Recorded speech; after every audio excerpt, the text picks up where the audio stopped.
खूनी किताब भाग 3।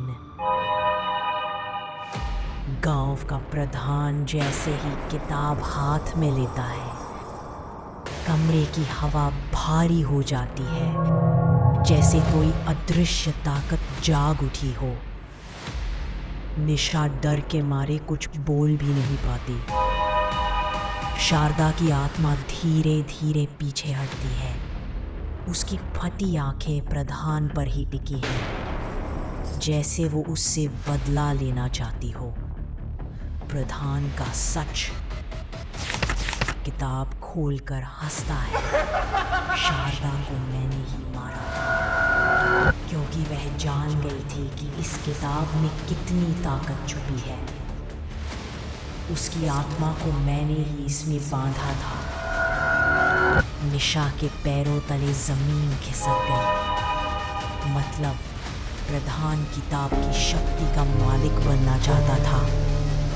उसने किताब की ओर देखकर कहा, अब समय है तुम्हें हमेशा के लिए मिटा देने का। अचानक शारदा जोर से चीखती है।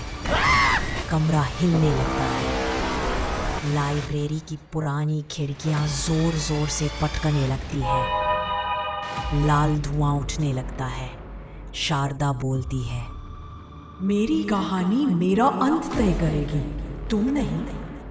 और इसी पल किताब अचानक खुद ब खुद खुल जाती है। पन्ने तेजी से घूमते हैं और किताब से एक और चेहरा उभरता है। आदित्य दिखाई देता है। निशा चीखती है, आदित्य! किताब के अंदर धुंधला सा आदित्य का चेहरा दिखता है। वो मदद की गुहार लगा रहा है, लेकिन उसकी आवाज नहीं आती। प्रधान हंसते हुए कहता है, आदित्य अब मेरा कैदी है।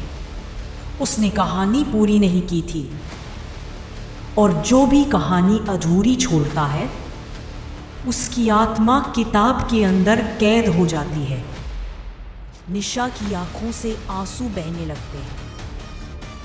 तभी किताब चमकने लगती है, जैसे खुद कोई फैसला कर रही हो। शारदा बोलती है, किताब किसी एक की नहीं, ये तय करती है किसकी कहानी चलेगी।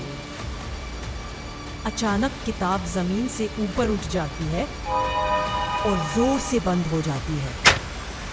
प्रधान डर जाता है। किताब प्रधान को खींचने लगती है। धीरे धीरे प्रधान के पैरों के नीचे काला धुआं जमा होने लगता है। किताब से आवाज आती है, तुम्हारी कहानी खत्म। प्रधान चिल्लाता है, भागने की कोशिश करता है, लेकिन उसके पैर जमीन से चिपक जाते हैं। किताब जोर से खुलती है और उसमें से काला भंवर निकलता है। प्रधान चीखते हुए उस भंवर में खिंच जाता है। किताब कुछ सेकंड तक कांपती है, फिर शांत हो जाती है। प्रधान गायब। पर कहानी नहीं। निशा दौड़कर किताब उठाती है। पन्ना खोला। आदित्य अब दिखाई नहीं दे रहा था। बस एक लाइन नए शब्दों में उभर रही थी, एक को आजाद किया गया है, एक अभी भी कैद है। निशा की सांस रुक गई। मतलब कोई तो बाहर आ चुका था।